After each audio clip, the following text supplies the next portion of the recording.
Ivy and Bean, Book 8. No news is good news. Rats, salami, wow!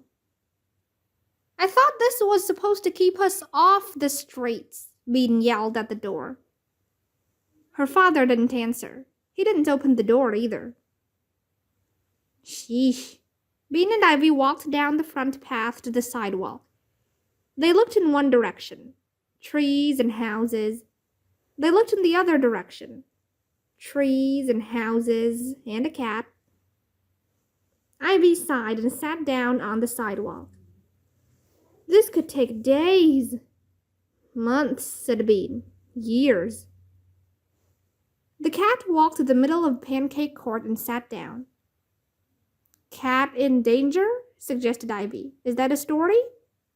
She took out her notebook. The cat licked its leg. Clean cat in danger, said Bean. She took out her notebook too.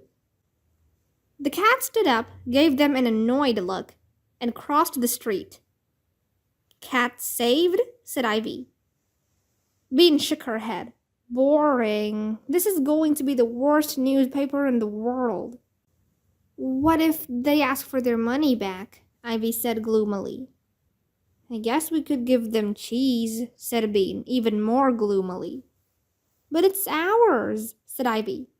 Not until we write the ding-dang newspaper, said Bean.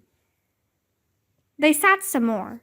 Mr. Columby came out of his house, waved at Ivy and Bean, took a leaf off his car, and went back inside his house. Cleanest car on the court? Asked Ivy.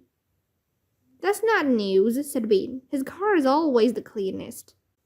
Have you ever been in his house? Ivy asked. Bean shook her head. I wonder if it's as clean as his car, Ivy said. Bet it's not, said Bean.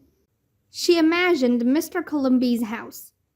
I bet it's really dirty and disgusting, with moldy sandwiches lying on the floor. And rats in the sofa, added Ivy. Ew, Bean giggled.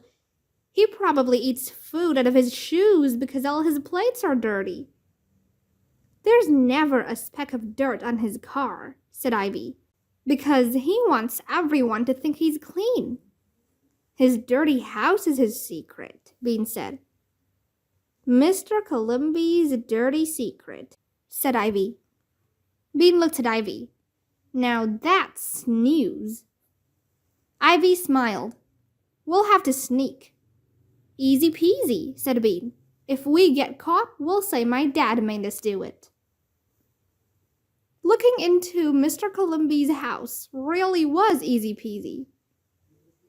It was Ivy who found the wheelbarrow in the backyard, and it was Bean who found the wooden box next to the garage. Put the box in the wheelbarrow, and ta-da! A perfect view into Mr. Columby's living room. Oh, look, there was his kitchen, too. No rats in the sofa, whispered Ivy, holding tight to the windowsill. Maybe they're inside the pillows, hissed Bean below. Well, he's sleeping on the sofa, Ivy hissed back. He wouldn't do that if there were rats, would he? You never know, said Bean. What about moldy sandwiches? There's a sandwich, said Ivy. It could be moldy. Is it on the floor or in a shoe? It's on a plate, Ivy said. But there are crumbs everywhere. And yuck, there's a lot of salami on the floor. Salami? That's what it looks like. What about the kitchen? Asked Bean. I see some plates in the sink, Ivy reported, and a jar without a lid. He left his oven door open. That's kind of dirty, I think. It's dirty enough for me, said Bean, and he's probably sleeping on the sofa because his bed is full of rats. She wrote Mr. Columby's dirty secret in her notebook. Ivy climbed down from the box and the wheelbarrow. Her eyes were shining. So that's how you get the story, she said. This is going to be fun. Guess the naked baby. They figured that Mr. Columby wouldn't mind if they borrowed his box. After all, he was fast asleep. Why would he need a box? They carried it over to Dino and Crummy Matt's house and set it against the wall where they thought the kitchen was. They wanted to see how much food Crummy Matt ate. Think how big he is, Ivy said. I bet he eats 20 pounds of food a day. I bet their shelves are breaking, said Bean. I bet they have 2 refrigerators. 2 refrigerators is news for sure, said Bean, climbing onto the box.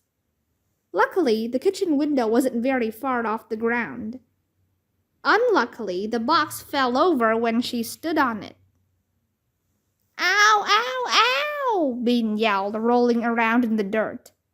Shh, whispered Ivy. They'll hear us. She sat on top of Bean and covered her mouth with her hand. Bean yelled inside Ivy's hand. Suddenly, Dino's head poked out of the kitchen window. What you doing? He asked. Bean fell off the box, Ivy explained. Look at my elbow, yelled Bean. There was blood. Not much, but some. Dino looked at the box. Were you looking in our window? He asked. Yes, said Bean. She kicked the box.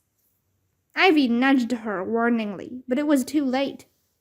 Why were you looking in our window? Asked Dino. Bean and Ivy glanced at each other. Should they lie? No, and Bean couldn't think of one anyway. She sighed. We're making a newspaper. We thought your kitchen would make a great story, said Ivy. Dino looked at her slitty-eyed. Why? Ivy cleared her throat. How could she say this politely? Because of Matt. What about him? Said Dino suspiciously. You know, how big he is. Ivy made a circle with her arms. What? Dino looked confused. We were going to write a story about how much food he eats, said Bean. We thought it might be interesting. That's why we wanted to look in your kitchen. It's not interesting, said Dino. Matt's big because he's a mutant. Bummer, Ivy said. We thought he must eat a lot, said Bean. Well, he doesn't. He's boring. He's a boring mutant doofus. Ivy and Bean looked at each other and shook their heads. No story. They stood. I guess we should try Sophie's house, said Bean. She was discouraged. Wait, called Dino. They looked up at him. He was smiling. I've got a great story for you. What? It's a picture, really. Does your newspaper have pictures? Bean shrugged. Sure, pictures are good. Anything that filled up paper was good. Dino laughed. I'll go upstairs and get it. It's on my mom's dresser. We can call it Guess the Naked Baby, said Bean, looking at the picture. Ivy started laughing. Again. But everyone will already know it's Crummy Matt. It looks just like him. Except he's naked, Bean yelped. A laugh came out her nose. Again. They were both laughing so hard they had to sit down on the curb to recover. They had already had to sit down on the curb 3 times. One time, Bean had laughed so hard she fell into the gutter. This newspaper is getting good, gasped Ivy.